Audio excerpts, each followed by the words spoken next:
What's up, guys? Today we're going to be talking about the top 5 flagship smartphones at $300 and under, so let's go ahead and get started. So first up is the Samsung Galaxy S8. I recommend picking all these up on Amazon because they are refurbished. If anything's wrong with it, you can return it. Amazon gives you no hassle, but I really love this phone at this price point. So if you take a look at the design, you can see it still has a really modern design. Even though we're on the S10, this is still a great smartphone spec wise. Now this guy is upgradable to Android 9.0, which is really important. You do get 64 gigabytes of storage, a 5.8 inch display at 1440 by 2960, so a really beautiful, awesome display. You get amazing cameras, 12 megapixel camera on the back, which shoots amazing photos and videos. You do get 4 gigabytes of RAM and a 3000 milliamp battery. This phone pretty much will do anything that the Galaxy S9 will do. So you'll be able to play the latest games, PUBG, pretty much anything. And I think this is a great deal for a flagship smartphone, being an unlocked phone.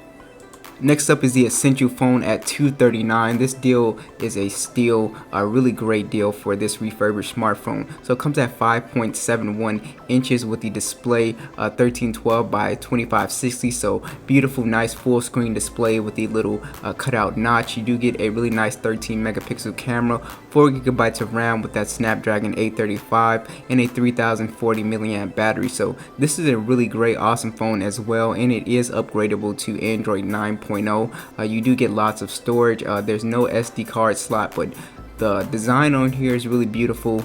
The cameras on here are great. The screen is great, and this is just a really nice phone for what, under $250. That's pretty amazing. Next up is the Google Pixel for $300. So this is another great phone. Of course, you'll be able to run Android 9.0. It has a 5-inch screen, which I really like.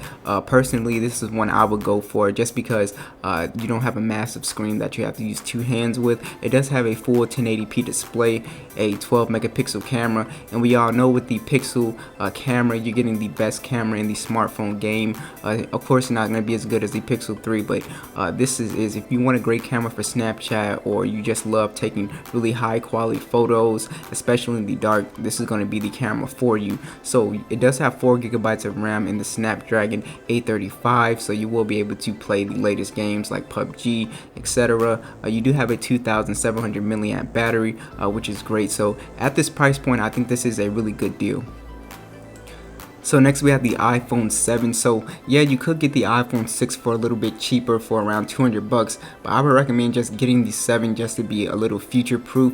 The iPhone 7 has a 4.7 inch display, so a little small on the small side. It does have a 750 by 1334 resolution display, so HD display looks fine. The colors are great as always with Apple displays. You are getting a really nice camera, a 12 megapixel camera, 2 gigabytes of RAM, that Apple A10 chip, and a 1060 milliamp battery.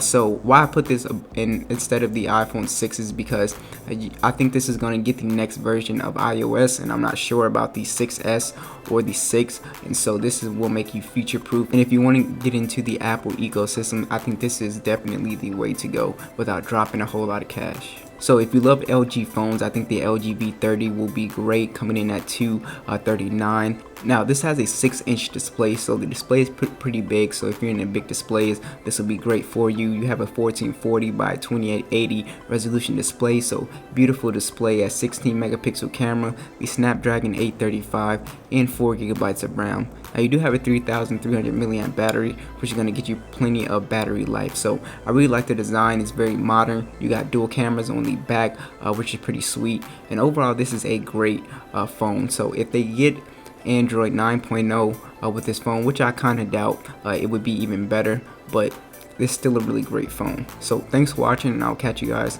in the next one.